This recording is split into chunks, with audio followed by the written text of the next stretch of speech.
Yeah. Hello, everyone, and welcome to episode number 6 of DJs and Beers. Well, here it's 9 p.m. on a Thursday night, and I guess there's some people who watch us for the first time, so let me just give you a quick rundown of what this is all about. As always, we're talking about very non-essential stuff. We have a secret guest coming on very soon, which actually all of those other ones don't know, because just one of us every week gets to choose the secret special guest. This week that was me. So I'll introduce the secret special guest in a little bit while the others can guess who it is. Last week it kind of leaked a little because you out there have to know we have like 2 people sitting sort of like somewhere virtual in the background, which is Andy and Justin from Juice Productions, who's taking care of the technical side. And Andy is basically our producer who's taking care of the secret special guest. But last week, Justin, I guess he went live with Marco Farone's Facebook page before we revealed Marco Farone. So people out there who were accidentally on Marco's Facebook page knew he would be on our show. That was absolutely non-intentional. And those guys mostly don't know. Sometimes we're just like stupid and the information gets leaked. Andy will be monitoring all the chats that are going on all our individual Facebook sites or wherever we stream this talk. I'm by now a little confused where this is all going out. But if you have any questions out there, just shoot them out within the next hour, because Andy's going to monitor them and he's going to come on in about an hour and is going to ask us and our secret special guest all those questions. And with this, I want to start the show by saying cheers. I'm having a Brooklyn lager. We should probably do a toast to Mike Huckabee, who we lost sadly recently. Yeah. So, Rest in peace and cheers. Rest in peace, Mike. Cheers, guys.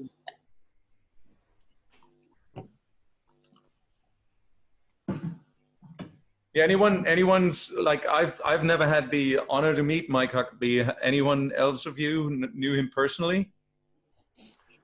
I met him once. I don't know if I'll try to keep the story real brief, but it's kind of funny. Like a few years ago, I was being picked up at the airport for a gig from a promoter, and he was texting with Mike Huckabee at the time. And Mike Huckabee texted him to tell me to say, hey, say what's up to Truncate and tell him I said come to the tree. And I was like, he said, you'll know what that means. I said, I have no idea what that means. So that was that. Years later, I play a gig in Switzerland. He played another room at the same party. We're in the car driving back home driving back to the hotel. That's where I meet him in person, and really nice dude. And then he tells me, hey man, I love your music. I play it all the time. And I really love that track, Come to the Tree. And I was like, man, somebody told me about this. I have no idea what that means. He's like, yeah, it's one of your early tracks. And I was like, I don't have any tracks called Come to the Tree. And he's like, it's like one of the first Truncate records. And I said, do you mean Concentrate? And he goes, that's the one. Wow. And I was like, what the, because like for years he was like, Come to the Tree. I was like, I don't even know what that means. Yeah, that's kind of funny. I worked briefly with Mike when I was still at Native Instruments, and we used to organize like educational kind of things for like machine teaching people how to use stuff. And he was one of the product specialists that used to teach some of the products. So we used to work together. He was a super sweet guy, and he was definitely one of the nicest people I've worked with in so long. He gave a lot to education for younger children and stuff like that. So mad respect to him. He was a really good dude. Yeah. Yeah, lost a legend. Yeah. Cheers to another legend gone. Cheers. We'll be back. Matt, something interesting happened to you recently that you started to share with us, but you didn't really fully go into it. Well, I posted a few pictures, but on Tuesday night we were having a little dinner downstairs. We have a courtyard, and the weather's been amazing here in Berlin, and so we've been lucky enough to use the courtyard and go downstairs with the kids, and business as usual. Had a few drinks. We had Eva made an amazing octopus. It was great. It's very traditional Croatian style, and then we got in the lift with 2 kids and got to the 2nd floor, and it just stopped, and just the power went off, and we ended up having to call the fire brigade, who then closed the street down, and we had about a fire crew of 8 firemen come and rescue us on Tuesday night. It was very surreal to be rescued in your own house, and yeah, it was a very strange experience. But luckily, I mean, I think if we didn't have the kids, and if it was me on my own, and I don't speak very good German, I would have been in there for hours. But you know, like our son was screaming, and so they were there within 30 minutes. I mean, and got us out, so that was pretty cool. But yeah, and so big thanks to the Berlin firemen and firewomen who got us out. So yeah, Cheers to them. it's them. But you know, I don't know. It was like it always feels a bit weird when these guys or any kind of service people come to your house for these kind of trivial things. I mean, I guess getting out of a lift isn't so trivial, but I don't know whether I felt like we were wasting their time to a certain degree. You know? Like rescuing a cat from a tree, huh? Yeah, exactly. Were they wearing like face masks and stuff, protective gear? Yeah, no, they were actually there was about, I'd say half of them were wearing masks, the rest of them weren't. But yeah, I don't know what the protocol is. I don't know whether they should be wearing masks. I don't know. But yeah, that was our Tuesday evening. So, are you a claustrophobic person or no? I mean, our lift is pretty infamous from years ago. I think Seth Troxler and Craig Richards got stuck in the lift after being at my house for almost 2 days. So God knows how that was for them getting out. But yeah, there's no doors on either side. It's like it's an industrial lift. I mean, you could get a small car in there, or at least 2 motorbikes in there. So, and it's notorious for breaking down. Yeah. Hilarious.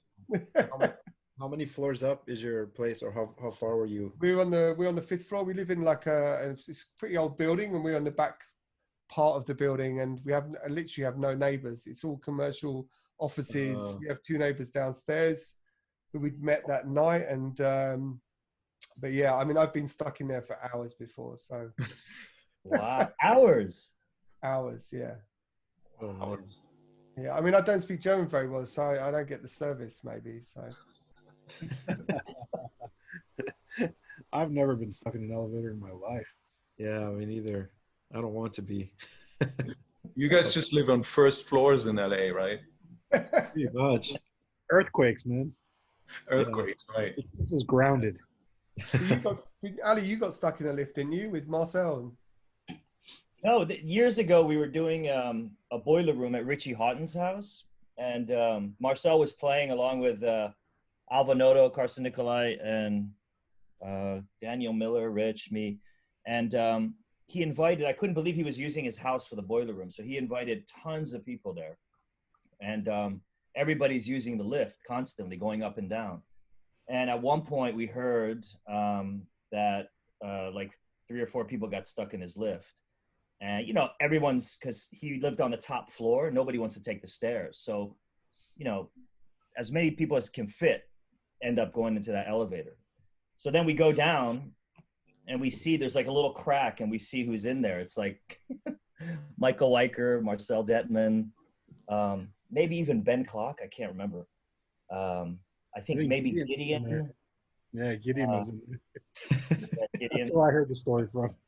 It was hilarious. And then I don't think they got out for another hour or so. And so everybody that was coming to the party would immediately go straight to the elevator, see the guys, say hello. They would have to explain to everybody the situation. And then people took the stairs up. And then when they finally came up, everybody kind of erupted in claps and cheers. So it was fun. And they you know, they were really cool with it. They obviously by that point needed a drink. How are you guys in LA? How was the week in LA? Brutal hot. Not for me. I live closer to the ocean, so it's not as hot here. Most more inland. I live in the valley, so it's always hot. It was intense. I had the AC blasting the whole time. I was just like, oh my God, man, it's summer already. There was a heat wave in LA, I heard, right? Yeah, it was hot. Not here. It was over where I lived. It was already, I think, like 96 degrees. I don't know what that is in Celsius. That's like 30. Yeah. 38. That's like hot. Yeah. 30, 33. I don't know, 35, something like that. But the air quality must be great right now, isn't it? Yeah, not only that, there's a lot of like wilderness out and about too. Yeah. You have bears coming by and stuff? No, because I live near the hills, so I was driving through this canyon by my house called Turnbull Canyon, and it's been I mean, when I was younger, I used to see a lot of deer, but it's been a while since I've seen deer, and then I saw like 3 deer cross the road, and I was like, oh damn, they're coming back out. Sweet. 5 DJs talking about the weather. Yes. Amazing. It doesn't take to change a light bulb. So, Chris, do you want to tell us a little bit about the secret guest, since it's you that? I want to first show you something else. Like, did you guys see that? Did you guys see that here? Hold on. Can you see that? I know, the UFOs. Oh yeah, it's a UFO. I see them all the time. Yeah.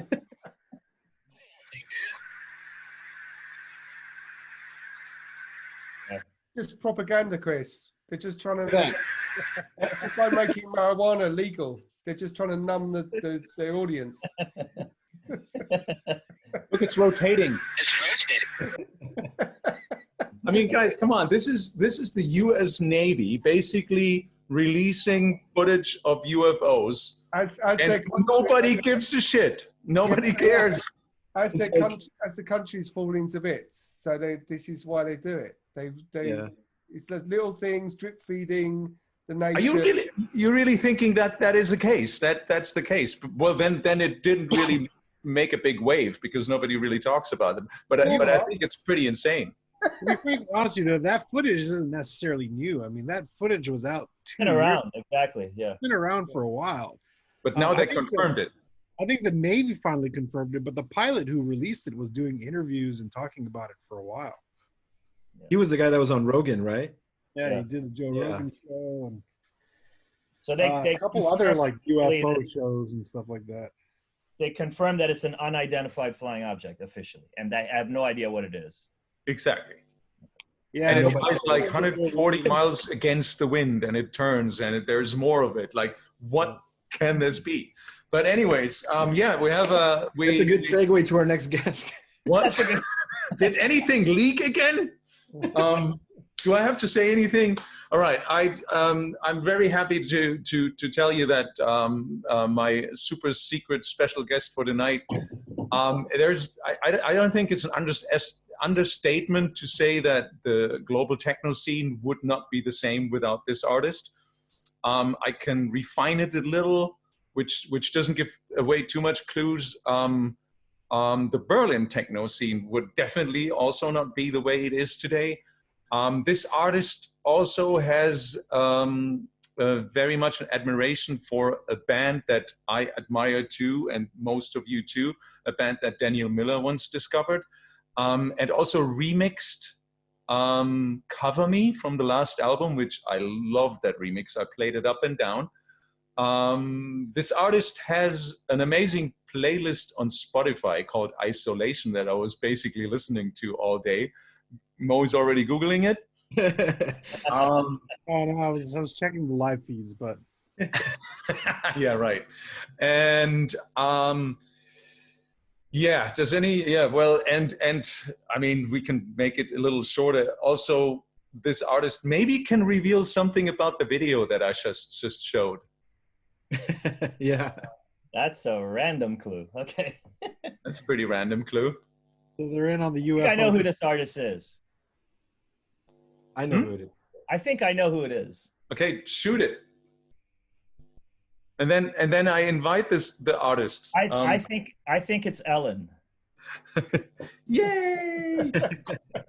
Our secret special guest to this week is Ellen Alien. And Andy, if I could ask you to have her on. Producer, are you hearing us? You have to ask nicely. Can we have a beer, a drink in the meantime? Do we have some interim, like the music that is on in the cinema? What do you call it? A jingle.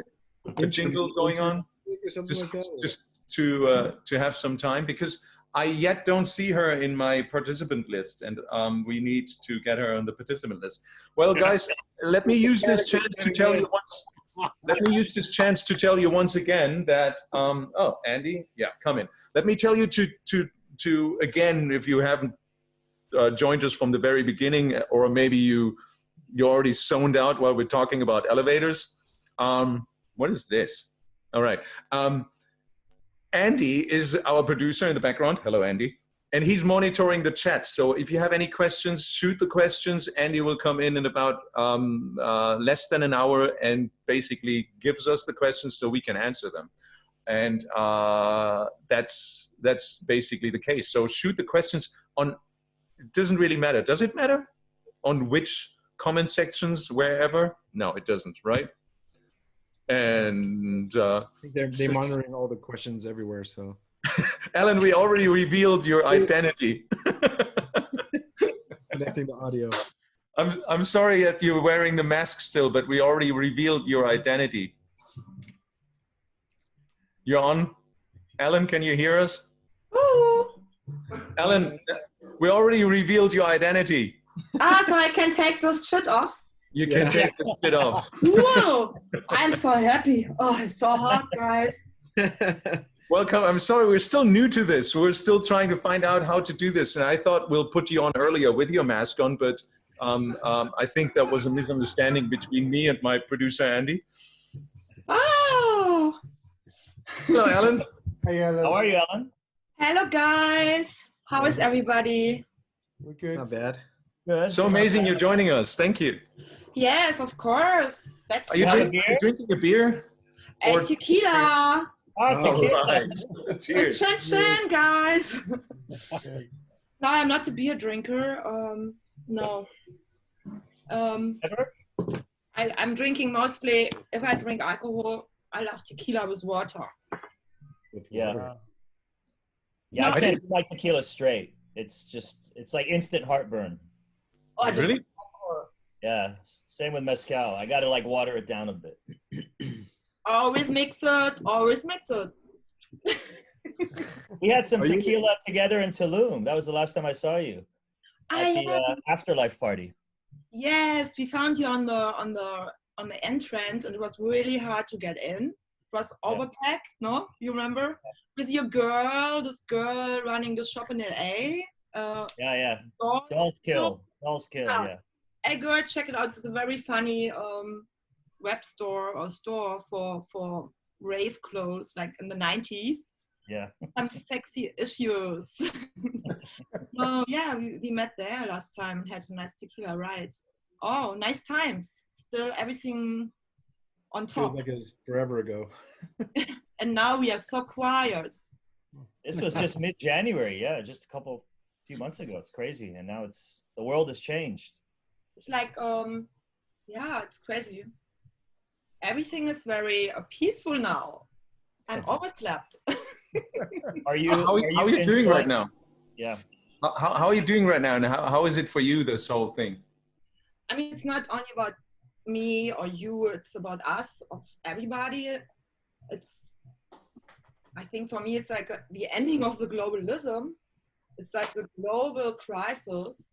For me, I mean, I'm in Berlin at the moment.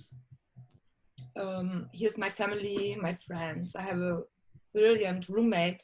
We are DJing here all the time. We're having fun, you know. I'm doing music a lot. But sometimes it hits me really strong because I'm just very sad what's going on in the world. Mm-hmm. I mean, if this really built up in a lab and somebody split it out, or it was just a mistake or whatever it was, it's very frustrating. I mean, sometimes I'm really sad, I'm very depressed, and another day I'm just happy because I have a good day, because, yeah, I'm doing constantly music. It helps a lot. Yeah. And you said you're able to work on music. Yes, I'm 3 or 4 times each week. I'm going in the studio. I'm working with Pablo Mateo at the moment, and it's very cozy. We are friends, and it's nice time, spending time just even if you don't do anything or need a little bit, and then I'm going home and doing a lot of podcasts, or I have many records still here in my house, synthesizers. I have so many things to do. I'm getting crazy in my house. It's getting better and better here. Everything is half organized now. Do you think like not being able to play in clubs is kind of changing how you might be making music right now, or are you still just making club tracks? I'm so physical. I'm getting crazy not to dance. So if I'm in the studio, I have to bang. I'm really not in the mood of listening music or telling the world how the world has to change. I want to say anything. I just want to move my ass, I have to say. And now it's fucking summer. Inside. I think we all have good days and bad days. Yeah, we're all coping with it in the same way. Yes. And you guys, is everybody home? And Yep. I think it's day number 40. He's got his little 7. I have like a prisoner. I have like these little stripes there. Every day I put one.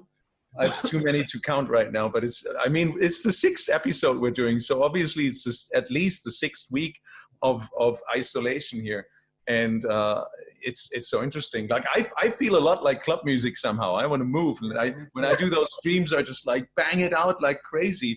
And you would think that this period makes you feel like more ambient music and stuff like this, but no. I was listening to your playlist on Spotify earlier on, the isolation playlist. I love it, and it's banging partly too, but it also has its silent parts. Now right? I have played 2 playlists on Spotify. It's one called We Are Not Alone. It's like more that kind of music what we are playing at Wiesmüller. This club's closed now. And there's the isolation thing which I made. It's a brilliant playlist actually, with all my favorite musicians in the last 10 years or longer. I mean, there are of course thousands of more beautiful songs. Yeah, I think it's the best what we can do at the moment is sharing music and vibes. Right.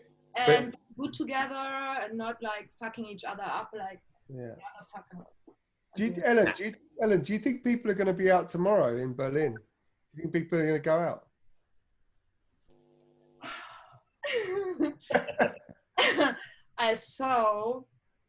What do you think?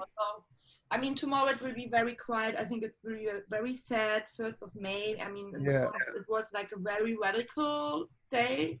Yeah. Once the police took me also in the prison because by myself I went to the 1st of May thing and had some problems with the police. But these days it's anyway not so radical anymore. The 1st of May is party thing, It's not so political anymore. Ecstasy killed actually the political actions. I think people, no, it will be not very loud or something, no, because we all in Germany, everybody respects the rules and we are trying to do our best that it's fast over, Yeah, but I mean, I was in Gorley Park on Tuesday. We were going to pick my daughter up, and I mean, it was packed. I mean, there's so many people out in Berlin that I just think that maybe people aren't going to respect because they're like, oh, I don't have it, so let's go and party, or like, fuck the police, blah, blah, I don't care. It's Berlin still has that anti-establishment kind of vibe, even though it's more gentrified, it still has that. And I just wonder whether you're a Berliner, right? So yes, I mean, there are many house parties already, jam parties, whatever kind of parties. People die in flats. Of course we are very social here in Berlin. many people are living together in small flats. Of course, sun is shining, they're going out. Go out, but stay not in big groups. Just hold distance, because I think the virus is very, very dangerous. I have some friends of friends, they had it, and it was very complicated. Because persons are dying, also in our ages, also they don't have to be 60 or 80, you know. No, for sure. So we have to keep the distance on the 1st of May. So I'm doing on my balcony streaming. I'm getting drunk after, and I make with my roommate here a home party until I'm on the floor under my carpet and crying. And what are you guys doing on the 1st of May? What is your plan? For me, I'm just going to be here in the house with the kids. That's it. So. And you do a little session. Yeah. I don't know. The weather's. I mean, it's the weather's changed, so I'm not sure, but maybe it's every day's like the weekend here at the moment, so we're not doing anything, you know. Excuse me. Your kids, Matt. Sorry, David. Excuse my ignorance, but what's the 1st of May thing again? I know I've been there when it happens, but I always forget what the reason of the celebration is for. The Day of the Workers. Yeah. It's like you're celebrating the workforce, basically. Yes. Okay. And so it's a holiday. Yeah. It's a holiday, a very strong political movement for the rules, for the needs of the workers, for many, many things. And now it's changed a little bit more like in a happy part, like party thing. But actually it's something political, very radical. Yeah, I've been there when everyone's just out in the street, parties, like DJ setups, and it's pretty wild. Yeah, it's insane. It's intense. Yeah. Okay, so I didn't even realize it's a holiday tomorrow till my kids told me they don't have like homeschool tomorrow, and I'm like, why not? It's a holiday. And then I realized, oh my God, it's May 1st already. And I checked, Ellen, I checked today, you were supposed to be in South America right now, right? In Sao Paulo tomorrow. I saw that on Resident Advisor, actually. You know, I don't check any dates anymore, because I planned everything with my friend from Mexico. We would be now together. So also some friends or people I love, I can't be with them. It's very sad. And I think there are many people like me now everywhere in the world. Families, they are split, and it's just I don't watch any dates. I said to my agency, please don't tell me who now canceled, because makes no sense. Just tell me when we start again. Yeah. Do you have like a small group of friends that you see regularly, or are you just hanging with your roommate, and when you go to the studio, the people that you're working with? So the first weeks I stayed with my roommate in the house. Mostly we stayed inside. Do you guys party together as well? Yeah, we party together. Yeah. We are listening to many podcasts of you guys and friends, and there's Freddie K. He's doing every day a radio show, on SoundCloud, and there are many actions. And Rubenstein, she's doing sometimes Facebook. So we have some people we follow, and this is our time, like we had when we would go out here in Berlin. So we keep going to celebrate the music, not to be too sad and too depressed. And then I see, of course, I'm going still in the office. We have 4 people at the office. And one person made home office. He didn't want to come. He was really afraid. He was super afraid. Yeah. So he stayed home, and the other guys, other 2, they are living close to the office. They went to the office with a mask and with gloves. But everybody's fine. Fabian is back now. He's working half day now at B-Pitch. The rest we can still pay. We still have work because we still release music. We are working on a compilation. Truncate is also, thank you, Truncate, to be a part of it. Yeah, my pleasure. So we have now 25 artists joining us: Truncate, Insulate, Rebecca, Inhalt der Nacht, people from Griesmühle, some DJs, Tam, Gritz from Tocken, Alan Oldham. It's a long list. because I'm not a big fan of compilations, because the people, they do their own compilations, you know. Yeah. So it's a little bit useless, but now I felt like, let's do something together to feel connected, to send emails, to make business, or, you know, like, oh, there's something out, you know, and maybe people write you again, oh, your track is nice. So the sales going down, some vinyl shops, I mean, most of the vinyl shops are closed, all of them. Next week they start again working, but the shipping is very complicated, of records, of everything. So Ellen, is the compilation you're doing, is it like a charity compilation, or is it to do with this, what's happening, or is it just a B-pitch compilation of the times? No, we are not alone compilation. It's okay, cool. a concept we are running at Griesmüller. Griesmüller closed down in January. Yeah. They're searching for a new club, so I wanted to do a collection compilation just for our fans. Yeah, cool. Money doesn't go to anywhere. I paid for some clubs by myself.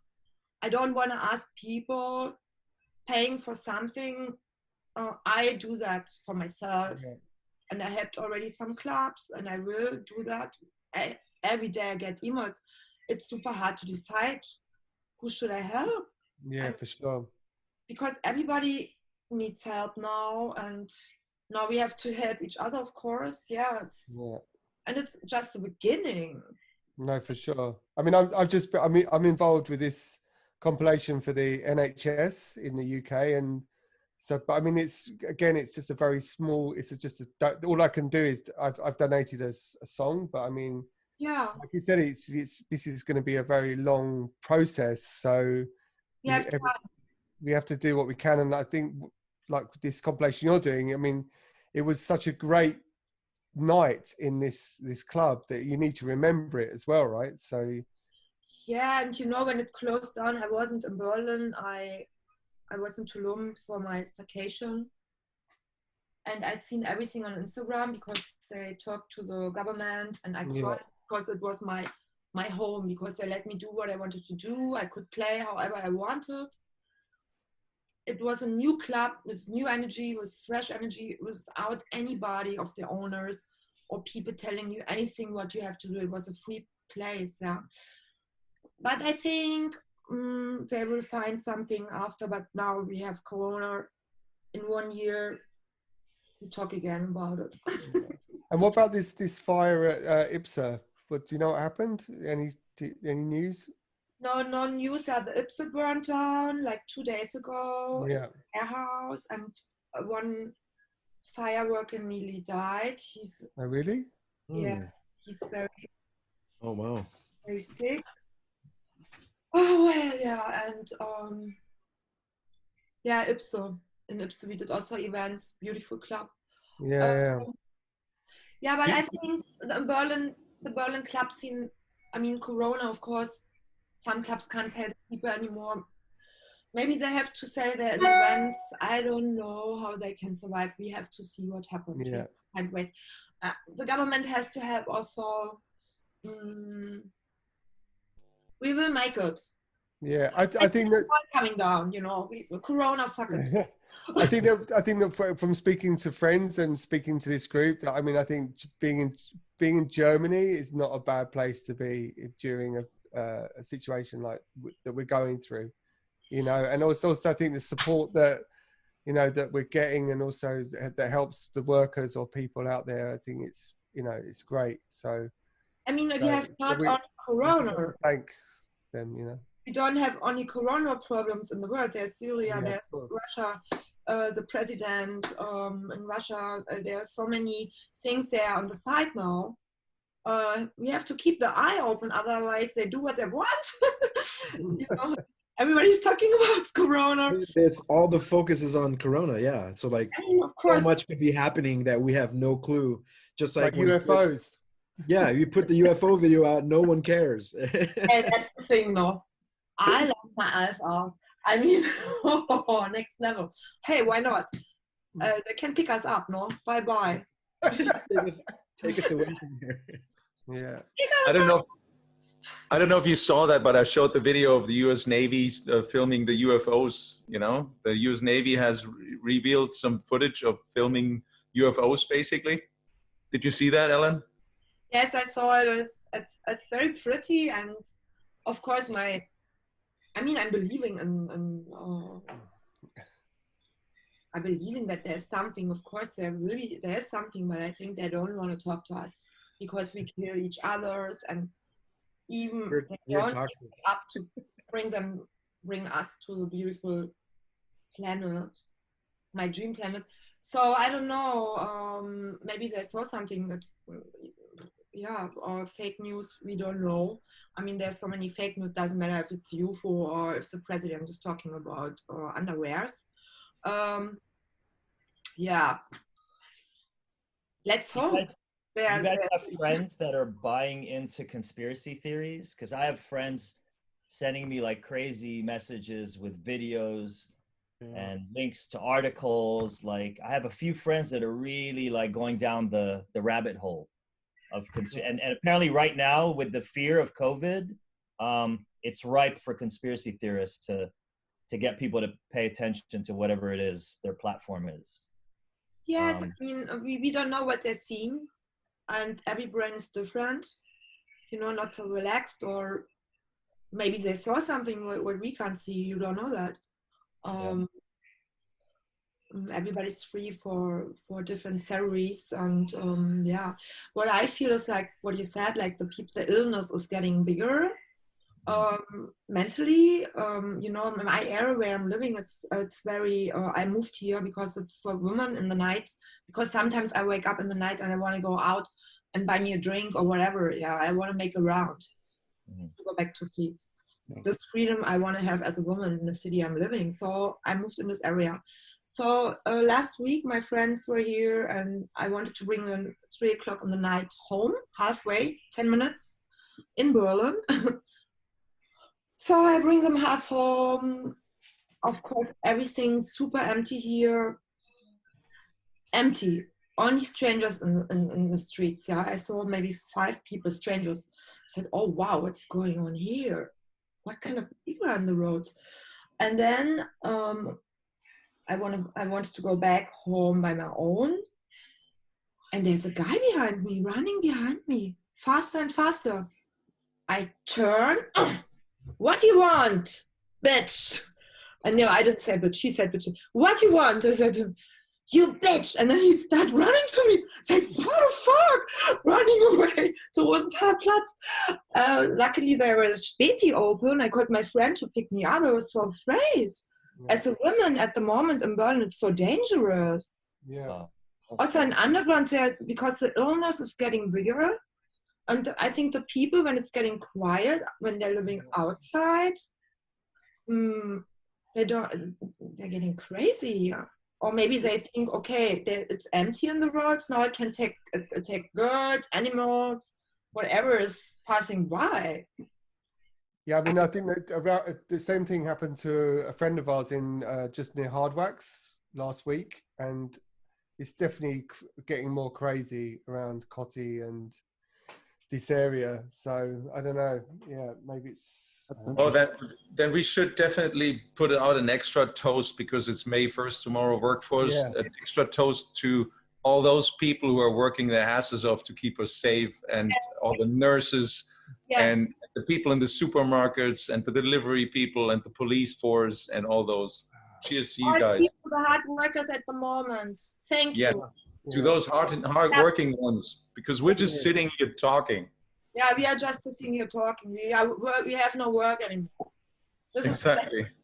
But Ellen, you were born and raised in West Berlin, right?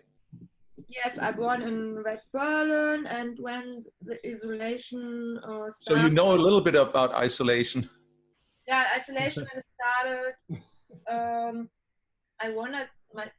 I felt very strange, and after a while I understood that, wow, it feels like back in the days in West Berlin. I felt like very like in the cage, surrounded by the wall. And this feeling came up again, and my trauma of growing up in Berlin came back in the way, hit me back, and I was like, okay, this is now next level with the crisis. You know, we don't know where it goes. Maybe it will be fine in a few months, maybe not. You know, but at the moment, I felt a little bit strange because I can't move anymore. Nobody can move. All borders are closed. I can't see my friend, my lover, and somebody is telling me now you stay here and you can't go out. And everywhere in the world, I mean, in Spain, in Italy, they couldn't go out. I don't know if, yeah, it was. It came a little. Growing up in West Berlin, is that really, did you have, because I've never been to West Berlin when the wall was still there, none of us have been. Was there always this background noise of, wow, we're in a confined space, we're like locked up somehow? Was that always a background noise with you when you grew up? Yes. As my mom, she born in the Second War, and my grandma, she had to go with 3 kids to move to Schlesien in the winter, and one brother died on the way. And it's like all the story of the history is in my blood. You know, I have all the stories of my family.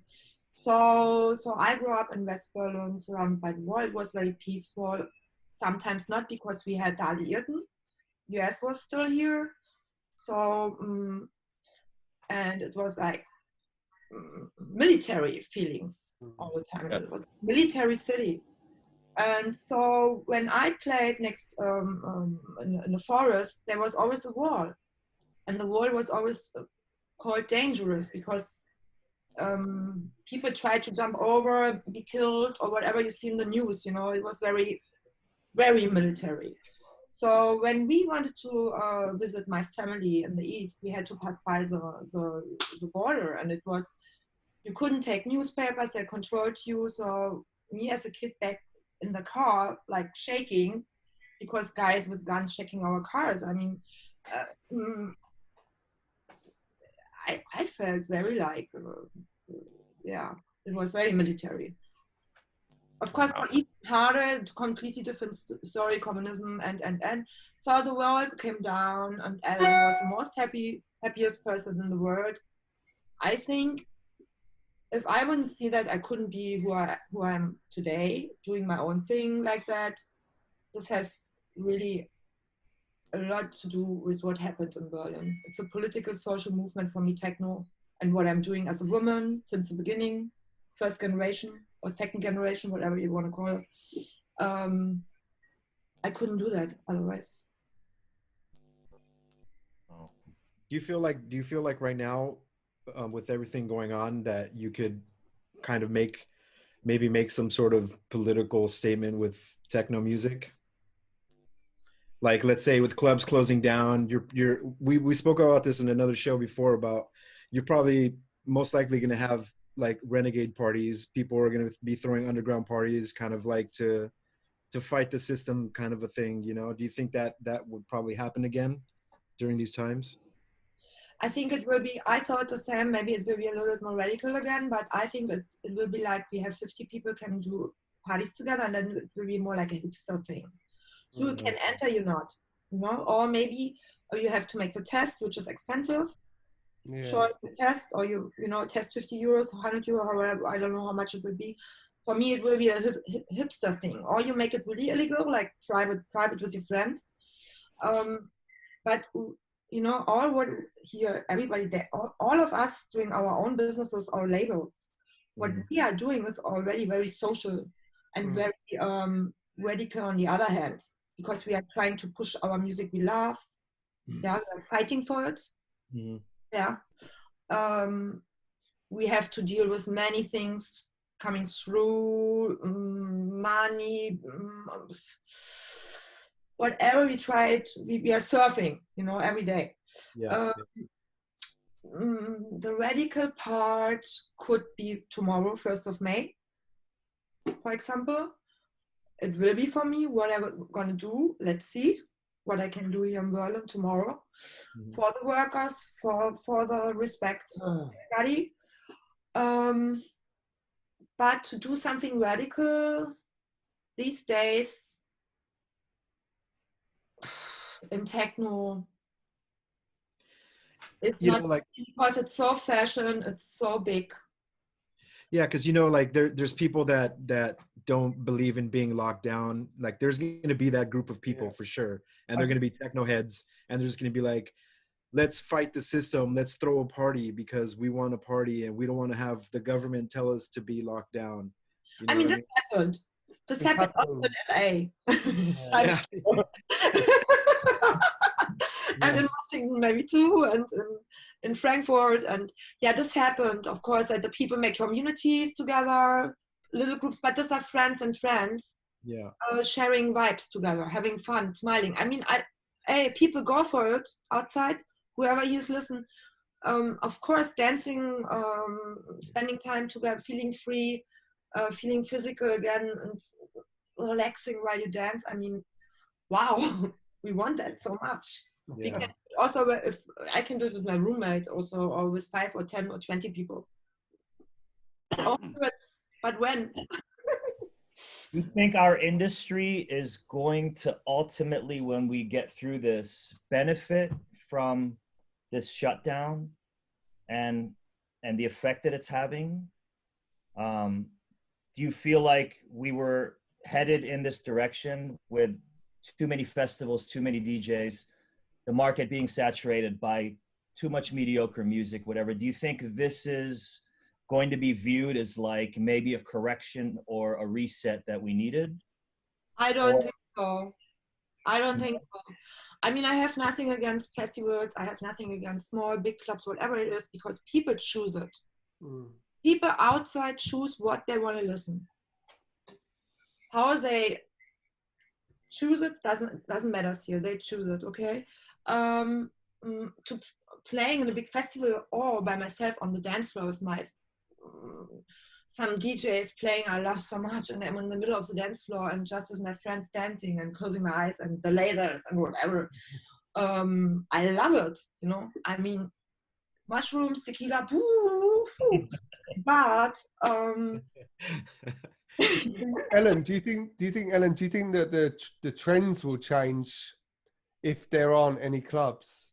Do you think that the things that are going on right now, if people don't have the ability to socialize within club spaces, will that affect the musical trends that have become very maybe popular in the last year, like this very fast techno thing? Will it be superseded by something else if people can't go out and hear it in clubs?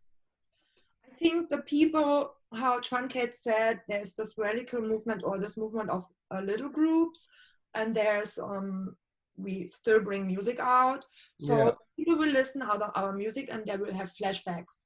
Yeah, for sure. We are living, we are jumping to the past and now, and it's got boop, boop, boop, boop, boop.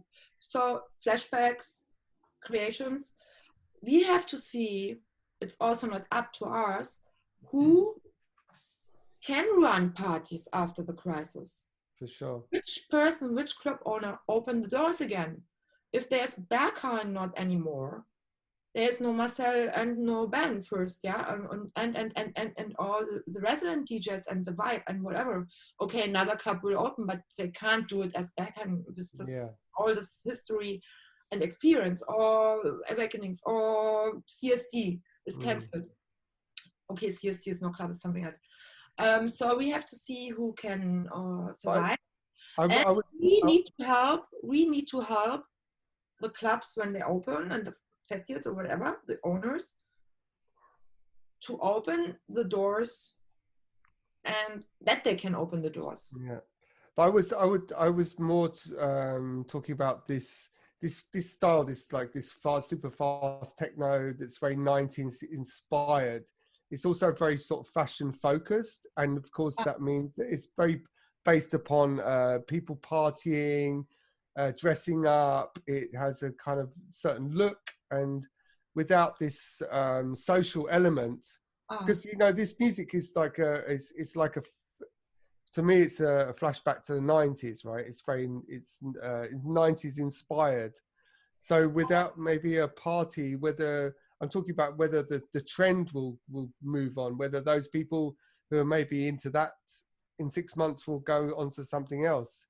Is it? No, I don't think so. I think there's very good producers and I like it actually. The me- 90s coming back, and the fast, that it's very fast also, because I'm a very physical person. I yeah. love to dance on fast beats. Um, But you were there, weren't you? This is a thing as well. You remember it as well, don't you? for me, it's like a flashback. I love it because, you know, I play all my edits, and it's so much fun, you know, mixing it with 3 other tracks together and like a flashback, you know, and comedy work and Tresor and Love Parade and you know, Hector Oaks, for example, he asked me to release my first record. I did with J Ray back in the days on Champion Sound, and he asked me if he could bring it out again, you know, and this from Herrensauners people, and I like to work with people with new influences, or it's so much fun, yeah, or playing sometimes back to back or exchanging tracks, you know. For me, it's just pleasure. Yeah. The trends, you know, sometimes I played with artists, they are trendy and playing this hard techno, and we had really good ticket sales, and I think they had more ticket sales maybe than me, but they played 2 hours and I played 6 hours after, and they had a full club, and Yeah. I kicked the club away, you know. So it's always I think we need hypes. It was Yeah, back for in the sure. days when we had only magazines. We had hypes because they paid Yeah. for the magazine. It's very important to have hypes. Yeah, but this is the point I was trying to. When I was young, when I was 12, I didn't know what a club was, but I was really into electro, and this music was very club orientated, right? It had the people were going to the Roxy in New York. There was all this huge scene that was happening, but I was too young to really enjoy it, and I just wonder with this thing that's going on, this whether maybe taste might change, you know, within the next 6 months. And I don't think it will happen to someone like you, because I think you're so focused on what you like and you have this such a broad scope. But I think maybe for kids, or for maybe people that are just started clubbing, they might not find their feet so easily without having maybe a DJ like you to go and listen to. Do you see what I mean? I think, how I said, it's up to the club owners. Yeah. Who they're gonna book? How is the club design? The club design is very important. If you have a white club, you wouldn't play like in a dark club. So club design, locations. Also for us, where we are not alone, gonna open Griesmühle again, that we have a place, you know, or for clubs in the world, in LA or in Mexico, in Tulum. We have to see who can survive and what kind of possibility there where we can play, and this will move, yeah, the trend or the music in directions. Yeah. But don't you think like a lot of the music trends are also based on the big parties that people play? Because like this really big room, you know, business techno, quote unquote, they're like it's fueled by this massive parties, and now there's none of that, and maybe the feeling won't be so much the same, you know what I mean? Like playing this stuff in your living room and just like playing 140 BPM techno is not going to be the same as seeing, you know, 10,000 people screaming and like reacting to the music. So I wonder if that's going to kind of bring a little bit of change to the trend or something. I don't think so, because I have to say, when I play, or my friend or my friends or other friends, techno on 140 BPM and jumping home, yeah, and this is not dying, because after 6 months, because it's maybe after 2 years or maybe after 1.5 years, but you have the flashbacks. So it's the last time you have this last thing, the memory of your last rave will be there until the door open again, you run inside and you want that back. Yeah. What was the last gig that you had before the shutdown?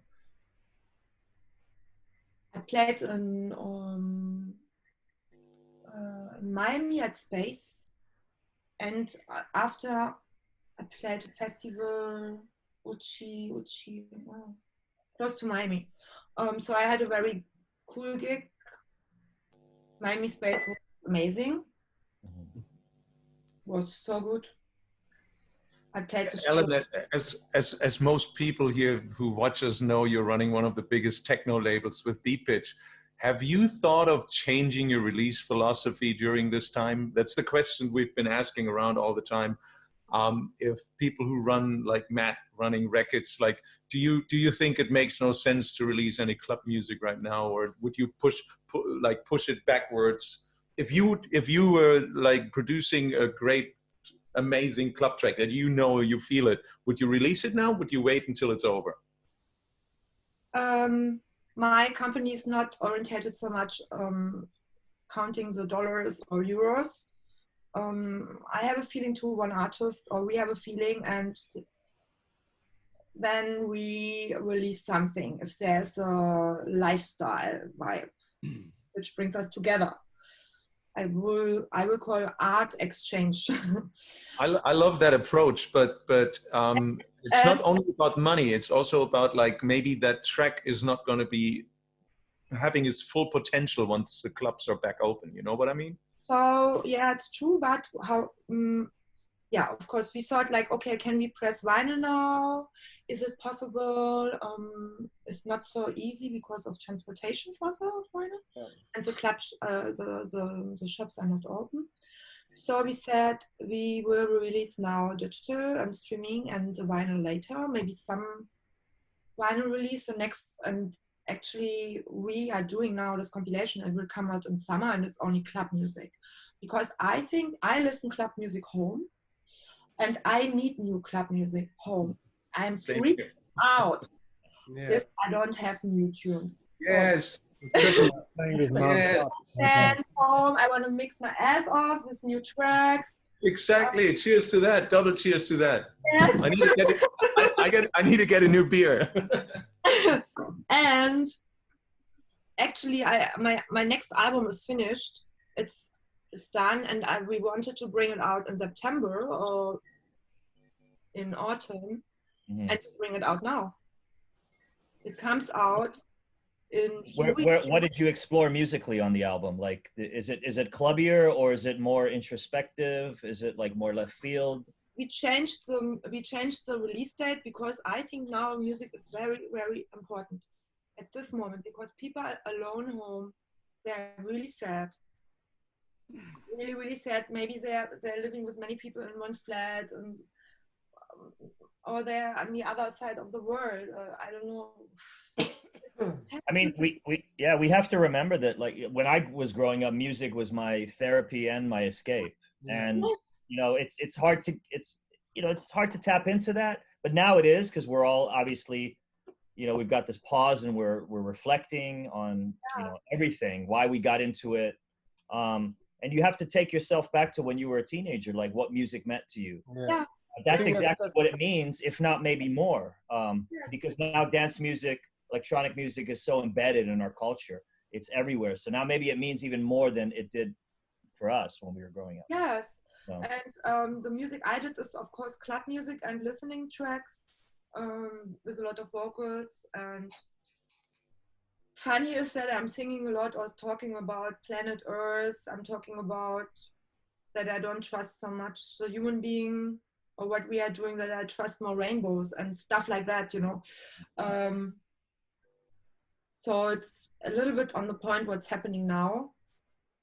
Did you streamline things at the label, or were you forced to during this period where none of us are working? Our revenue streams have been cut off completely, or no, it's business as usual with the label? It's a little bit we don't press vinyl at the moment, but we are releasing still digital and maybe we do it a little bit slower, you know, like every 2 months a release. Yeah, every 2 months, something like that in this rhythm. So we have still Boston 168. Regal just came out. I mean, everything's pressed. Also, Boston 168 is just there, waiting to ship, but there's nothing to ship, you know. So, yeah. So Yeah. Are you doing live streams? Are you streaming from home to the world, or are you not interested in that? Yes, I streamed already on Instagram 2 times because I felt there was 1 or 2 times I was really sad here home. And I said, if I'm so sad, oh my God, there are so millions of other people are so sad. Today, Sunday, Saturday was boring home. I'm willing to bet there's a handful of introverts that are quite happy that they can stay home and not see anybody. I mean, I love to be home, but I'm too social. I'm a very social person. I love to small talk. I love small talks and clubs. I love to talk. So, and then I just Instagram on and mixing. And people were so happy. You can't believe. Happy. Yeah. And you know, when I understood that, I was in bed like at the Saturday, very sad. It was 3 o'clock in the morning, 2 o'clock or 1 o'clock in the morning. I felt sad. And then I found on Instagram Addison Groove. He's doing every day a show. Wow. And I found him, and he made me so happy with the music he played. I love his stuff. Sometimes salsa. You know his Instagram, his radio show? No, but I will. I love his stuff. Amazing. And he made me smile, and I could sleep better because I could listen to his DJ mix 30 minutes. And he was so funny, drinking, dancing, and then he has some little effects and some sound things like beep, beep, pop, pop, and lights. He made me so smiley, and I felt so good. So I understood that, oh no, if I feel bad, I just put Instagram on or whatever it is, and I just make a set, and then I delete it, or just for fun, to share something. My own booking. I'm doing my own booking now. Chris, your cave looked like a nightclub on Saturday. I know. Like, I'm working on it. With the smoke machine going and like the strobe light. How important is having all that to make you feel like you're in that environment? Is it important to create a club environment like from home? I just miss it. I just miss strobe and fog. I think this is something that is ingrained in I will never forget the night where I think I understood techno, because you will never be able to understand techno. But when it was a Love Parade 95, and it was the Monday, and it was 11 in the morning, and I walked out of Tresor, together with Good Groove. And after playing, and it's quite a funny story, because I was never meant to play there. I think it was 96, it was not 95. And it was a Hard House 100 night. It was 96, definitely. Hard House 100 celebrations. And I was working at that time, I was working at Hard House IQ. And on the Sunday night, it was always, Alan, you remember that, the Sunday night was kind of like that big night at Globus and Tresor. And so everybody went there. Sven played the Sunday at daytime in the garden. And then Globus had more of the housey parts. And Tresor down there had kind of the techno freaks going on. And since it was a Hard House night, it was like Pauli playing and Good Groove and all these guys, Patrick Lindsay. And Oliver Boncio was booked as well. Woo! And I was there. And for those who don't know, Oliver is a part of Hard Floor, legendary duo. And Oliver is a very tidy person, yeah. And Oliver had all his vinyls separated in little plastic bags, So like Oliver, seriously, I have my turntable here. Before Oliver put on a record, he had to put the slip mat straight. Yeah, so it's like slip mat straight and then put on the record. And he was supposed to play with like the last set together with Good Groove down there, like the last 7 hours or something like this. And I remember I was in the office of Tresor up there, and Oliver came in and he was like, I was just down there. It's like you can't even breathe down there. And it's like dripping from the ceiling. I'm not going to open my record box down there. It's going to be a mess. I'm going to throw everything away. I don't want to do this. And I was like, you don't want to play? And you remember the hotel Kubrat? Is it Kubrat on the Leipziger? Yeah. Was it? I was staying in that hotel. I think the night was like 20 marks. And I was like, I have my records like just across the street. I can run and get them. And then it said like, go get your records. And then Klaus Goodgroove, rest in peace. He's gone since a long time, the late good Klaus. He was like, come on, get your records. I don't want to be playing alone the whole night there anyways. So I went down there, and I remember when we wanted to light a joint, we had to send someone upstairs because there was literally not enough oxygen to light a lighter down there, to bring it back down. And it was just strobe, fog, sweat. It was like intensive. And when I walked out the next morning at 11, I felt like I started to understand techno. And it kind of ingrained in my blood that I need that fog, I need that strobe. And when I started, and I really miss DJing, so I really want to play DJ and also like share my music with people. So when I did this first longer stream, which was kind of like I don't know, I've lost track of time, 6 weeks ago, because I do one every 2 weeks now. I realized instantly I'm missing like light effects and I'm missing fog. So I went on like online, bought a fog machine for indoors at home for like, and some strobe, some lights here. I think I can even connect the lights here. Hey, you see that? Hey, let's go. 15 euros. And I needed it. I just needed it. I just knew I needed it, and it felt so much better. You know, just at that point I didn't realize that you were starting to do something that you basically need 8 arms for, like not only streaming, also doing the lights, doing the fog, also watching that your stream is still functioning, selecting the music, mixing. And basically answering to comments of people while you're playing. It's a lot of fun. It's very intense, but I kind of missed it. And I really wanted to recreate the club feeling for myself, I guess. And that's, in hindsight, that makes perfect sense to me now. You are answering while playing. Yeah. I do everything. And then the most interesting thing in doing this is you're getting up and you go to your own toilet.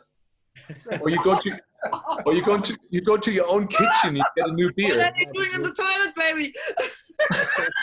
Right, and you're going to the kitchen, and you're standing in your kitchen. You're like, wait a minute, like literally like 2 seconds ago, I was in a totally different world, and I'm just like exiting this world. It's a whole new time. It's a whole new thing. I like that.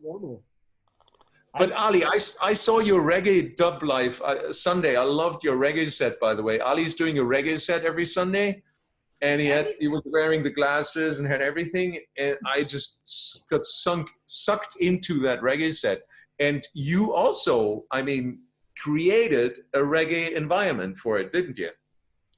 Yeah, I mean, like, to a degree. I mean, I got the hat. I never thought I'd buy the hat, the Rasta hat. I bought the Rasta hat.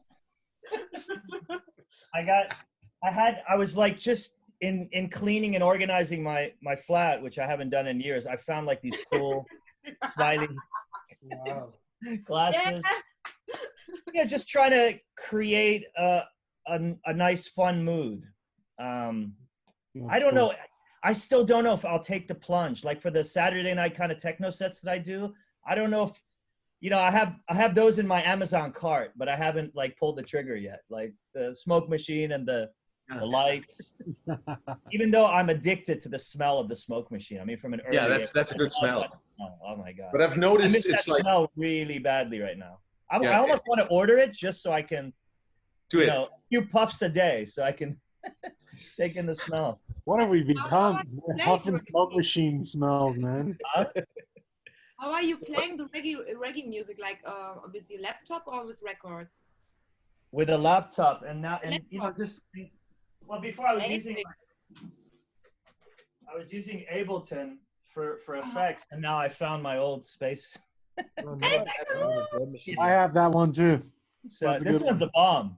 Once you get like just the right settings for the style of music that you're playing. It's like, so from this weekend, I'll be using that, which will be Oh, fun. funny, I actually used to release like recorded mixes because I have a huge collection of old roots ska, like early ska roots, like Jamaican stuff, Prince Buster stuff, and stuff like that. I used to do little mixes and release them on SoundCloud as well. That's super cool. You're doing that. Yeah, I've gotten so much feedback from people. You know, reggae music for me has always been like my little happy place. You know, like you put on a reggae like roots song, especially, or dub, and immediately you're transported to like you know, a holiday somewhere. Have you ever been in Jamaica?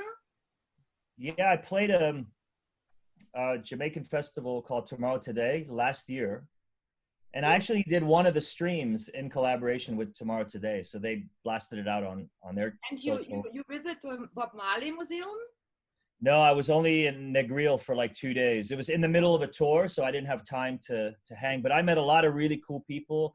I met this producer named Teflon, and he's from Kingston, and he's like, come to Kingston and let's work on music together. It's like my dream to like go into a studio. Yeah. Some crazy dubby shit with somebody in Jamaica, you know, because a lot of people don't know also the roots of you know, I had some German friends actually message me and say, can you explain to me the roots of reggae with techno? Because everyone's telling me techno's rooted in reggae. I'm like, well, I think they mean like dub, maybe like dub music, and dub music influence like the drum and bass and the effects. Yeah, the use of reverb and delay. It really probably never listened to Bandulu. Yeah. I need to pull out the old Bandula records. No, but like, I mean, if you know, everybody knows Basic Channel. Yeah. Like what Mark and Moritz were doing as Basic Channel, and then later Mark as Rhythm and Sound and all these other things these projects that he does. You can draw a line very clearly between the styles. You have to. I've been once in Jamaica, and I've been to the warehouse of Bob Marley, and I've been also in his studio where he made all the records, and in his house. You can go to his house. Yeah. Visit his house where he was living with his wife, and it's beautiful and it's actually crazy. And then you can visit also the big warehouse, and you see all the machines, pressing machines, press plants. And it's amazing. And you can find also very old records, 7 inches, like the old shit. It's in the house. I have a whole box of those somewhere. Yeah. Have you guys ever been to the Motown Museum in Detroit? Like whenever you've played Movement in Detroit? No? Carl Craig took me this last time I was there, and it was insane. I highly recommend it. Yes. It's like stepping back into time, because there's areas in the original house that they kept exactly intact, like a typewriter with the whatever someone was typing. Yeah. The punch-in cards for the employees. It's insane. And the studio. And what was really interesting is that in the past you couldn't put black people on covers. No, there was a while you couldn't put the person who was singing on the cover. It was forbidden. And this, I forgot that, you know. And then the biggest hits, singers, black singers, not on the cover, like just a white person. Oh wow! All the stories you can hear there, that they're telling you all the history of disco, and it's just I know you really love Tulum. You were telling me when we were together there. What's your fascination with Tulum, or what's your love affair with Tulum, and when did it start? What is my love affair?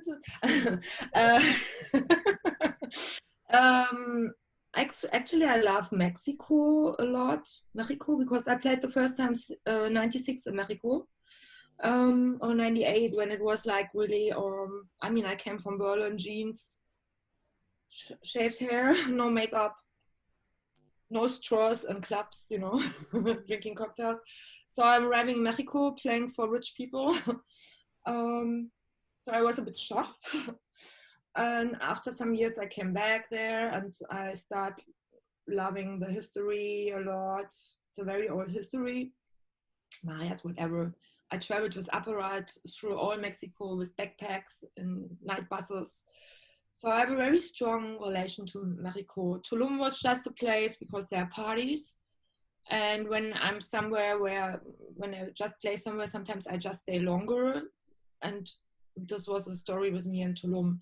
Tulum is not really Mexico. Yeah. It's more. We're more in love with Mexico. It's Mexico. Yeah, Tulum I love because I see all my friends, so I can rent a house or a flat. Mostly I have flats there, and then I can meet many people, and I can go alone, and I can rent a room or whatever, you know. So it's easy for me to connect with people there. That's why actually I'm there. And last time I played there, it was amazing. For day zero, okay. 30 minutes. Yeah, we played together, same yeah, stage. I mean, 40 minutes, there was no music when I played. But yeah, why don't you tell everyone what happened? Because I'm sure a lot of people are wondering because I was hearing about it. I was just like bouncing around from stage to stage, and somebody came up to me and they're like, yeah, the Ellen stopped playing because there's no sound. And I was super high on mushrooms. I couldn't move from where I was. I saw you smiling. You looked so happy and cute. Yeah, I was very, very happy with life that night. Yes, you look so happy and cute and nice. Yeah, the amplifier. Yeah, but I don't make dramas. It can happen. It was really sad for the people, you know. But they just went to the other floor, or some people just stayed with me and we talked or start drinking, laughing. And it was not a big problem for me. I'm flexible. It can happen. Yeah, can happen. You know, it's a jungle. For me, the jungle. I respect so much nature, so I don't make dramas. So an amplifier is broken because of the water of the jungle. The jungle took over in this moment, so it's okay. It's a good way of putting it. It's sort of a good segue to before we want to bring Andy in and getting some of the viewers' questions in. There was one viewer's question: is tell us about our craziest voluntary or involuntary drug story. What? And I already shared one this week because mine is just exactly 1 year ago, and I shared it on Instagram for those who want to read it. I just want to mention one thing: the mushroom chocolate that I ate, I made sure it was vegan before, although I had no idea there was mushrooms in there. Oh no! No, and it was a double portion. But I don't want to repeat the whole story. For those who want, you can read it on my Instagram feed from this week, because I played a gig involuntarily, double portion mushrooms. I had to play a 3-hour open air gig, and it was my first time that I've ever had the experience taking mushrooms. Mo, if I can say that, we always planned on taking some mushrooms out in Joshua Tree sort of area, didn't we? And we never made it. And then I end up like eating a chocolate that I still had in my bag in a train going to the little open air where I was playing. And then I started to realize it was the double portion chocolate filled with mushrooms on an empty stomach right after Mayday. Again, I made sure it was vegan. For those who want to know the story, go to my Instagram. Huh? How was your set? So you played on mushrooms? I actually released that set this week on my radio show. So for people who want to listen to it, maybe some people say that set was so much better than any other set. But any one of you wants to share a crazy story before we get Andy in? I've got far too many stories, but Mo's got good ones. Yeah. Mo? Come on, Mo. There was one time I was probably, I don't know, maybe I was 17 or 18 or something like that. I had a friend come over to my parents' house, and he offered me mescaline for the first time, and I had never done it before. And we had taken it, and unfortunately, it never hit us. And my friend went home, and we were like, oh well, it was bunk, it didn't work, blah, blah, blah.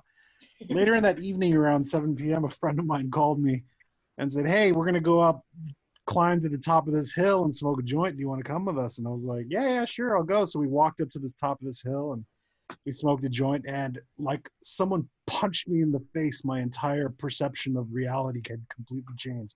The mescaline had kicked in probably 8 hours or 9 hours after we took it. But my friends that I was with had no idea of what I had done earlier in the day, so they didn't know what was wrong with me. As we start walking down this hill, I'm trying to play cool, and they're maybe about 10 or 15 steps ahead of me. And I see them starting to panic and running in a different direction, and they're trying to scream at me, but whisper at the same time to be careful, be careful, be careful. And I was being loud because I didn't really know what the hell they were talking about. And I was saying, well, what's going on? Where are you guys running? What's going on? What's happening? And I had thought they said there was a wolf or sort of a wild dog out in the wild. So I freaked out. I panicked and I ran and I jumped on this fence and I climbed to the top of the fence as high as I could. I threw one leg over, so I'm sitting up on top of the fence, swinging back and forth, and a spotlight hits me, and it was the Los Angeles Police Department. And apparently my friends were walking ahead of me, and they saw the police, and they decided to run a different direction, and they were trying to warn me not to go in that direction, but I blew the cover by screaming, "Wolf! Where's the wolf? What are you talking about? Where's the wolf?" So, LAPD hit me with a spotlight and was just like, what is this guy doing sitting on top of a fence screaming about wolves? And they pulled me down and sent me back home in the back of a police car. So, yeah, horrible experience. No. Oh my gosh. This is the hardest. Anyone else? Anyone else before we get Andy in? I mean, I had a crazy. I can just carrying on from Chrissy's mushroom chocolate adventure, but I did the same after closing Sonar. I think it was 2007, the main stage, and hanging out with friends, going on the beach in Barcelona, and I didn't know what I was eating, but it ended up being a mushroom chocolate. So and that completely changed my whole day. I know that feeling. Yeah, I mean, that was the first and last time that I've ever taken mushrooms in a chocolate form. And but yeah, there was friends of mine were trying to control the weather on the beach. There was all sorts of craziness going on, and yeah, it was So I feel for you, Chris, on your mushroom chocolate adventure. I just remember my mixer looked like a Lego mixer. It just looked like a Lego. I'm just like, why?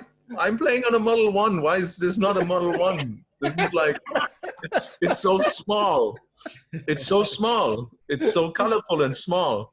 Wow. Uh-oh. Anyway, shall we get Andy in? Chocolate mushrooms. Chocolate mushrooms. Maybe I should try and get some for tomorrow. I think I have some, actually. Chocolate mushroom is awesome if you want some. Where can I get that in Frankfurt? Anyone? Cheers. There's a place in Berlin that I used to always. I have. Yeah. I have. Can you send me some? Shall we get Andy in to see what the if we still have an audience actually watching us? They're still watching. They're tuned in.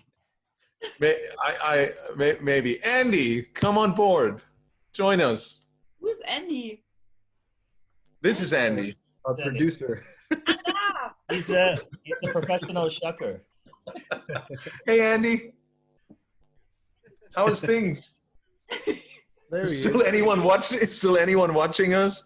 Yeah, lots of people Andy. still tuned in. Hey, Ellen, how you doing?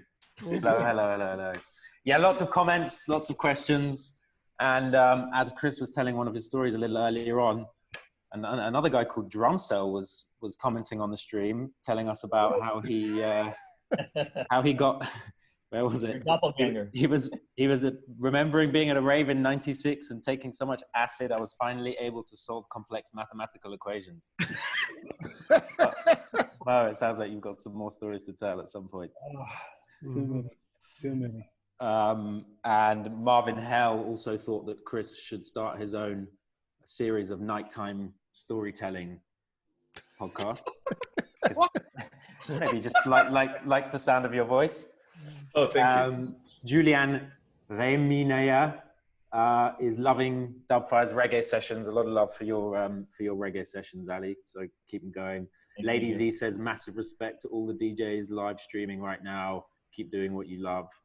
So there's a lot of solidarity for people who want to be dancing with you and listening to your music, especially for May Day, who won't be doing it, but they're with you. But I have a first question for Ellen from Alexander Faust, who wants to know what newcomers and favorite producers you're into at the moment, if you have any tips for us. Don't you hate? There's one guy, actually, our trainer, app trainer, and 30 minutes app training with my flatmate. And he played always awesome DJ mixes. And one day I asked him, Andrew, your DJ mixes are awesome. Who did the DJ mix, please? He said, it's me. I said, it's you? You are DJing? So, and we find out that he's a DJ, he's from London, and then we booked him also for our parties. And now he is doing a track also for the compilation. So I think, also Andrew is really like, Andrew Moore is his name. And yeah, he's great. He's a newcomer, I don't know, yeah. He's in the underground gay scene here, very active. He moved 2 years ago to Berlin. So, well, if you move to Berlin to, to find your way. And who else? My flatmate is a good DJ. Also, it's getting better and better. He can make warm up for me. Maybe we are not alone. I think he will shake, his hands will shake. And there's another girl from Berlin. She's from Essen. She's running in Essen on events at the Bunker in Essen. She called Charlene. And she is great. It's a very good DJ. And she's working really hard at home, trying to find a way that the production are getting better and better. There's another girl, she's very into modular system, Jaco Live. She's working at Schneider's Büro. It's a shop where you can buy a lot of analog stuff, very famous.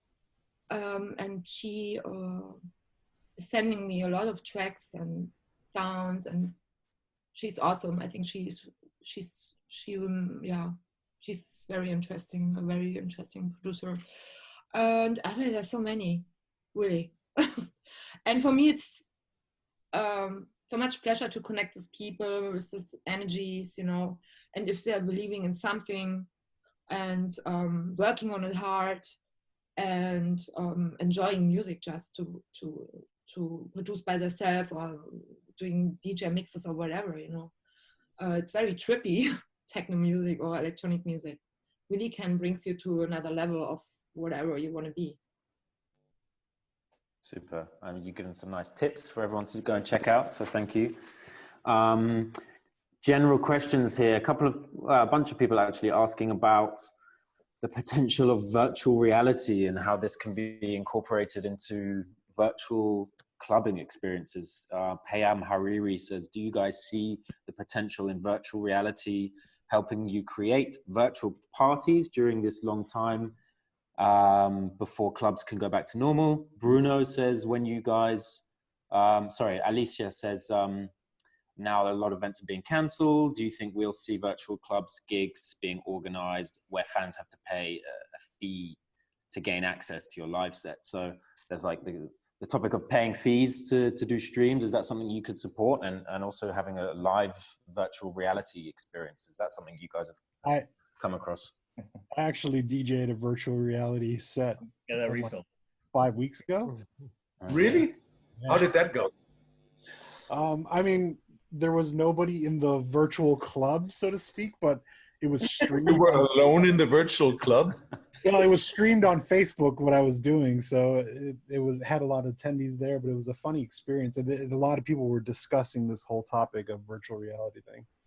Did you have this goggle on and everything? Yeah, there's an application that it's on Facebook, makes the Oculus Quest VR goggles, and they make an application called Tribe, which they worked in hands with Pioneer, and it's basically 4 CD jacks and a Pioneer mixer, and you could actually load your entire playlist from Rekordbox into there and just DJ the whole set virtually with just the VR goggles and your headset on.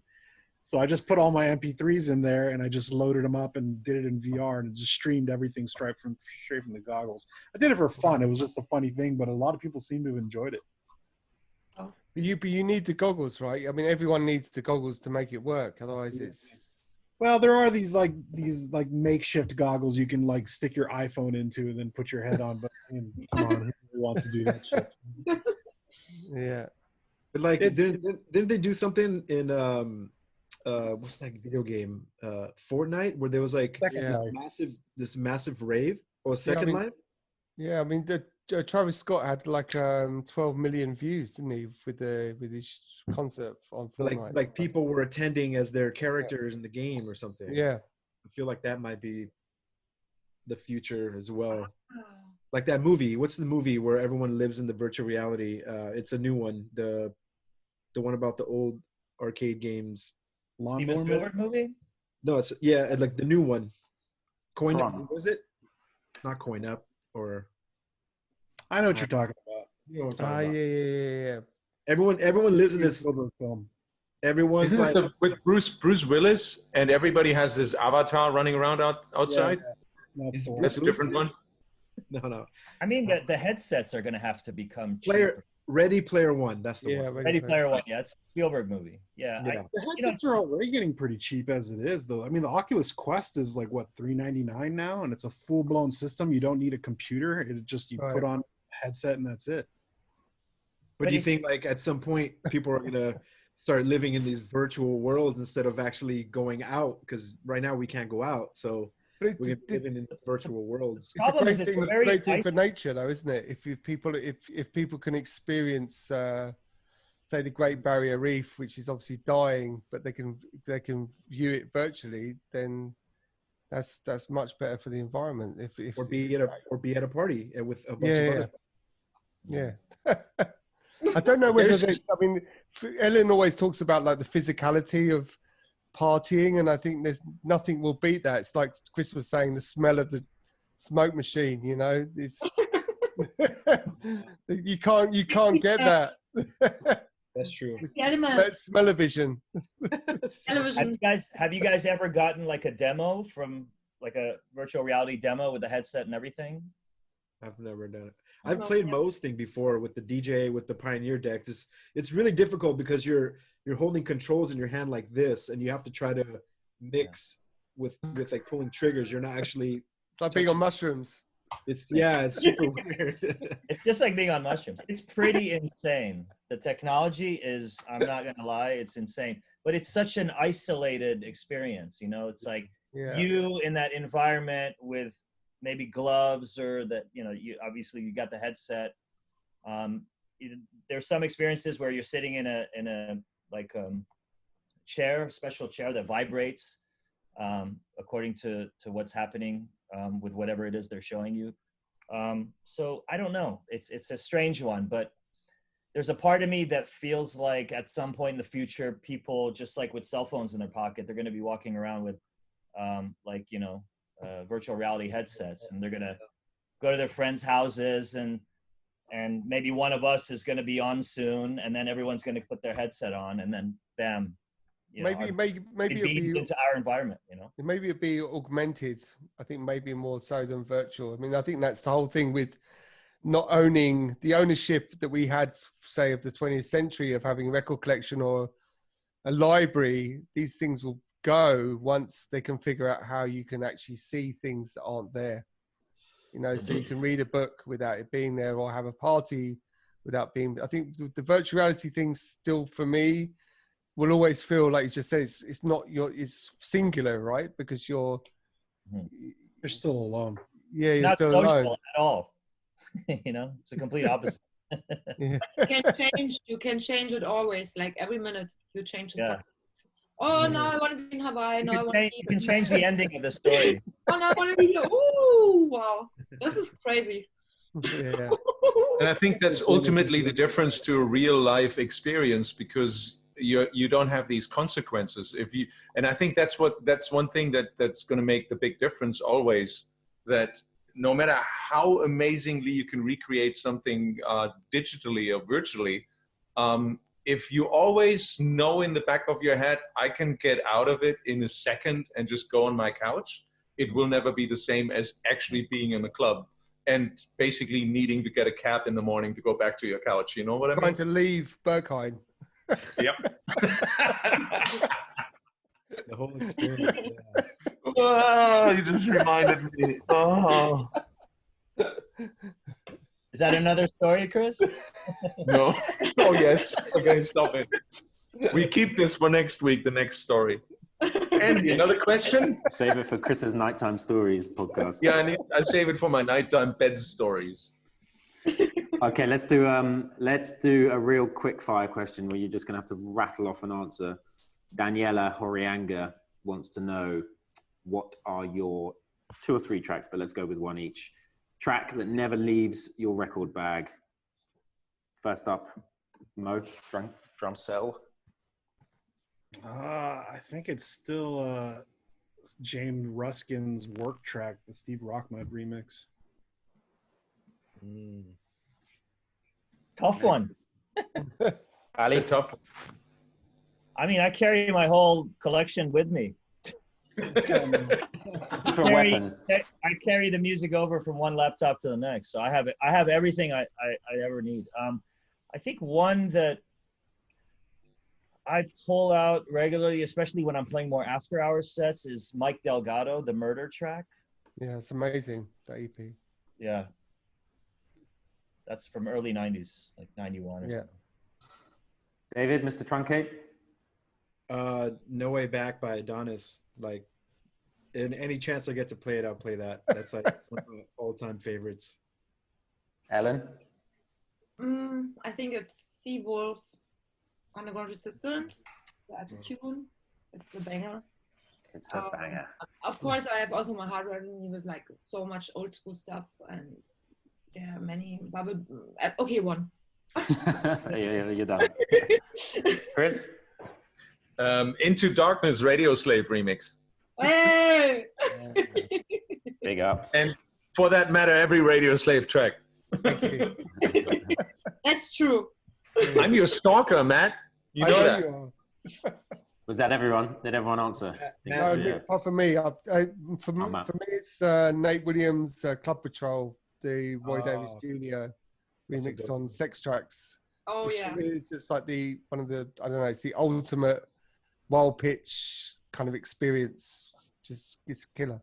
Maybe we should start a DJ and Beer's biggest tracks Spotify playlist this week, as I did, you know?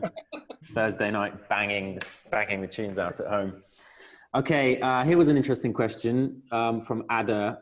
After 1 month out or more, 1 month out of the clubs and festivals with such a powerful noise, and referring to like sound systems, monitoring club sound systems, do you feel your hearing is better, different, or you hear new things, not including the voices in your head, Chris? But What?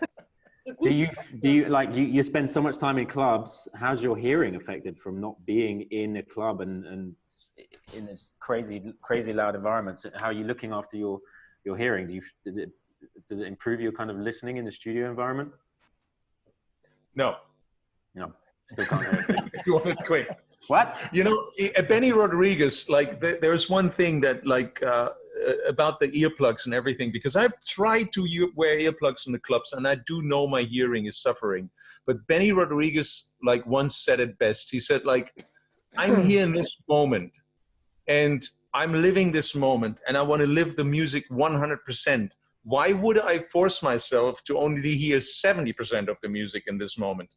Like, I don't care about tomorrow or yesterday. I want to live it in this moment. And obviously, you need to be a little bit careful with your hearing. And obviously, you're not going too crazy. But that's kind of like how I feel as well. It's like I want to feel the full force of the music in the club. And yes, it affects my hearing. And yes, I do believe my hearing has been getting a good break. Although I have these amazing headphones back there, which I'm also using for my... Those big cans, the big cans. Well, a lot of people were asking last week, actually. For my live sets, so I'm blasting those too. So I don't really have a big of a break. Yeah, but Chris, you've always been really good, especially when I notice when we play back to back, you're always scolding me for how Dude, loud. your monitoring is insanely loud. How can you still hear me? You gotta be in the moment, man. You gotta feel the music, like Oh yeah, right. Yeah, the music It's fun. club music. Okay. Why kill it? I know. I'm contradicting myself in real time. Go ahead, everyone else. I mean, I have noticed that the tinnitus has kind of gone away. That's good. Yeah. I honestly don't hear the tinnitus as bad as I used to. I never really gave I mean, we've been touring, all of us, for more than 20 years, right? So constant touring. Like, the tinnitus was always there, you know? I sleep actually at night with a sound machine. That's the only way I can sleep. It's a travel one, and I take it with me when I travel.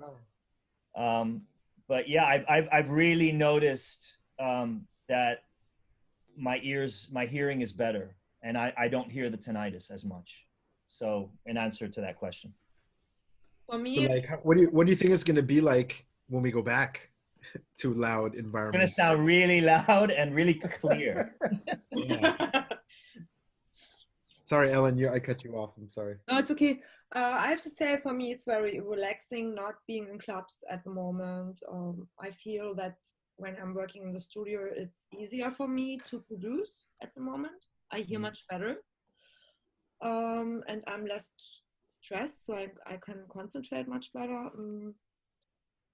It's not easy when you constantly play and going in the studio. So I always try, when I'm going in the studio, not to play too much. Do you Otherwise, DJ with earplugs? in clubs, yes, I'm using earplugs, not while playing, but after playing, because often people scream in your ears or something, and I'm really afraid. I want to talk to people, so they can scream in my ear, somebody can bite in my ear, whatever. So, and also sometimes the DJ is just too loud. I think me too sometimes, of course, but for me it's just too loud sometimes, and this distortion I don't like so much, or if the sound system is not well. Earplugs are very useful. And also I can talk better in clubs. I hear people better. Can I add something with the earplugs? Of course, I wear earplugs too when others are playing. Yeah. It's just when I hear my music. All right. Yeah. Because it's much easier to stay longer in clubs. You know, if you really want to listen long set and talking and everything, especially after playing. Yeah. You need earplugs after to relax your ears. It's too much. Yeah. Nice. There's someone asking now, how do you stop the ringing in your ears? I think you just need to take care of the levels when you're listening to music, right? Going to clubs, and wear earplugs, of course. But you can't sort of treat it so well afterwards, right? Once you have that ringing in your ears. I think There's no solution. There's no cure for it. Yeah. Because I have it on my right ear. It's always there. Just have to learn. You either there's sound treatments you can do, or you just learn to ignore it. Basically, that's the treatment, is like learning how to ignore it, or watching it out. Like what Ali was saying, was like at night, especially when it's super quiet, you want some machine on making some white noise or something. Like I have like an air purifier that just kind of whooshes at night. I just turn that on, and that helps me. Otherwise, it's too quiet. It drives me crazy. And I also think, if I may add, that the audience is actually more prone to get a ringing in their ears than us DJs, because we can control our volume. Like I can take down my monitoring if I feel it's too loud, but the people on the dance floor, they basically have to live with whatever the volume level is out there. Yeah. I mean, I see people sticking their heads into the cone. Like, those are who eat 2 bars of chocolate mushrooms. Yeah, I'm used to do that fascinated back in the by those day. people. I'm like, wow, no plugs the entire time, like the head in there. We used to back in the 90s. We The used big to Serwin Vega subs, just like sit inside of them. we used to do this in the 90s in the Ministry of Sound. We used to go and sit in the bass cone on mushrooms and listen to like Future 303 playing live. Wow. Now I know why your kicks are sounding like your kicks are sounding. Yeah, but that system was renowned for being super clean and clear, and not like other systems that damage your ear. But I mean, those you could actually sit in them. I mean, the bass cones were like that high. I mean, we used to have these speakers in LA called Tonka Sound. Yeah. Yeah. I They remember were seeing- actually they were yellow. They were painted like those Tonka trucks, like those toy Tonka trucks, black stripes, and they were like at every rave. But the bass spins, you could get on the floor and crawl into them because You they sit went inside of them, like literally. Yeah, you just crawl inside of them and you just sit inside of them, and there would just be pools of just kids on ecstasy just sitting in these bass spins. Dude, I remember sitting in the Tonka speakers like at gabber parties and just like Yeah. 190 BPM. Bah, bah, bah. You're just inside, just like, yes, give me more, give me more.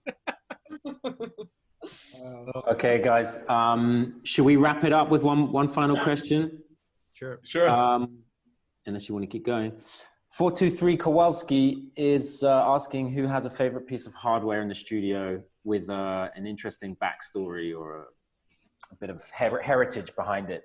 Who's maybe you're not in the studio now with all your gear, but anyone got an interesting piece of gear with them or a story? I do. I can tell it real quick. It's my 909 that got signed by Jeff Mills in Colombia. Woo! The funny story with that is I wasn't in town to take the 909 to Colombia. They hit me up. I was in Europe, and they're like, "Hey, we'll fly you to Colombia if you bring your 909 and have Jeff Mills use it for a festival." And I was like, "I'm not in town." So one of my friends, Dean, came to my house, got the 909, and they flew him to Colombia and let Jeff Mills use it, and he signed it for me. And the pattern is still on there. I never deleted the pattern, the last one that he did, so it's all on there. So What? good. That's amazing. That's amazing. Let's everyone say hi to Dean. Hi, Dean. Hey, Jeff. Woo! Wow. That's it. Nice. Do you guys want any more questions? This isn't a particular I mean, special piece of equipment. we have more equipment, dude. But this three here. You go. I have a Prophet 6 Oh, yeah. that was signed by Dave Smith, and I actually went to his little showroom in San Francisco, and we've become friends over the years. And He's a good dude. yeah, he's a really, really great guy. Comes to the parties. Really is, Yeah, that 303. You all remember my 909, right? Oh, yeah, that's right. Oh, Chris, yeah. Chris got like it's like the 1920 Yankees signed it. You got everyone that signed it. Wow. Little Babe Ruth action in there. Mm-hmm. What a lovely machine. What's your 303 story, Mo? Oh, that was just from the first recording studio that I worked at when I was 14 years old. It was You stole it? label called Groove Nation. Groove Nation. What was the guy? DJ Juanito? DJ Juanito, yeah. He had produced a huge record that went platinum with an artist named Lena Santiago. The track was called Show Me Your Love. It was like a freestyle house electro jam that he did. And when I got a job at the studio, I used to drool over that 303, and I worked there for years with him. And it wasn't until like finally I turned 22 or 23 when they shut the studio down, he actually gave it to me and was just like, "I know how much you've always wanted this. You've spent years in this studio, so this is for you." So I've always kept that around. Wow. Yeah. Ellen, are you at home or in your studio? Do you have anything around you? Yeah, I have museum here. I think my favorite synthesizer is ARP 2600 because it's a monster. It's like it's so much fun to play with Bo has it right behind him. If you look, it's the replica though. Behind me, what? Mo, the drum cell. I have an ARP 2600 there, the remake one. That's great synth. What is that? The black thing here. The modular system. What is that? This? Yeah. That's an ARP 2600, but it's the 2600. It was a kit remake from the original components. Yeah, mine is a little bit bigger. It's Yeah, like the size here. There. Can you see it? I can't see it. No, it's too dark. Too dark. Right. Also black. All good. Yeah. Yeah, I have a lot of analog synthesizers here in my house. Ah. Which tequila are you drinking? Don Julio. Always Don Julio, because you can mix it very good with water and lime. It's my favorite. It's easy. But it's empty. I need another one.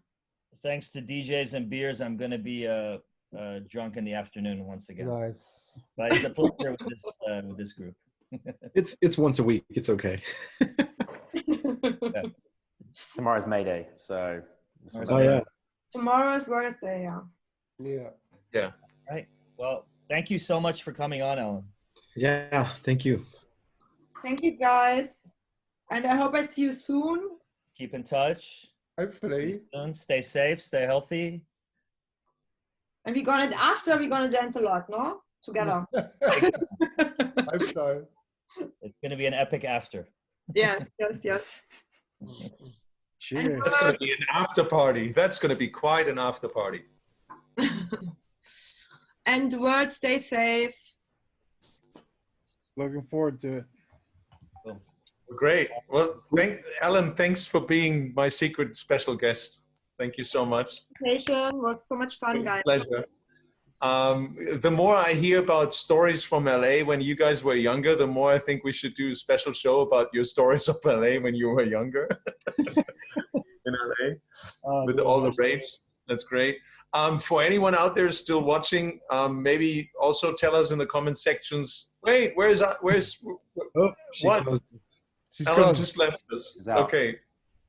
For anyone still like watching, tell us in the comment sections what maybe we could do better. We tried to stick to 1.5 hours. We again didn't make it. Nope. Whose fault is Nope. that? And I'll do my last cheers. Thanks again, Alan, for being on the show.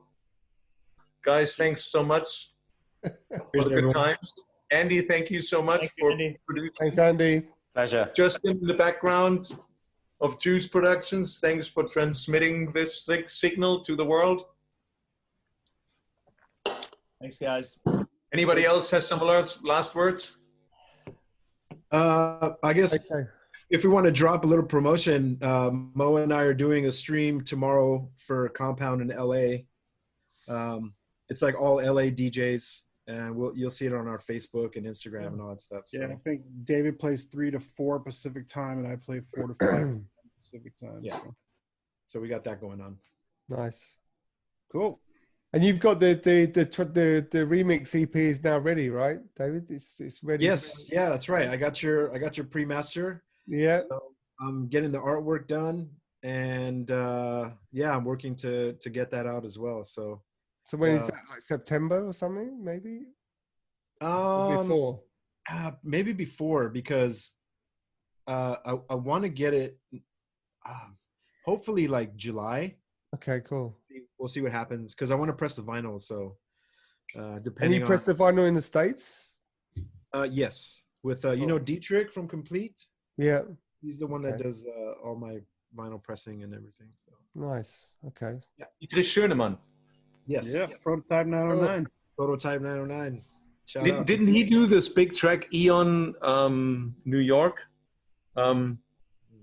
Or one of my favorite tracks. I played it actually in my last live set, in my last stream set. Acid New York. Possibly. Under Eon. Prototype 909. And if any of you guys still want to remix Black on Black, the competition's now be extended for another week, Chris. So you've still got time. How many submissions have you gotten so far, by the way? I think we're up to, I think it's almost like 100 or something so far. Wow. But we decided to go, because I think it's one of those things, with what's going on, we might as well just extend it for another week, let people have a go. So Nice. but there's no rush, is there, at the moment? Yeah.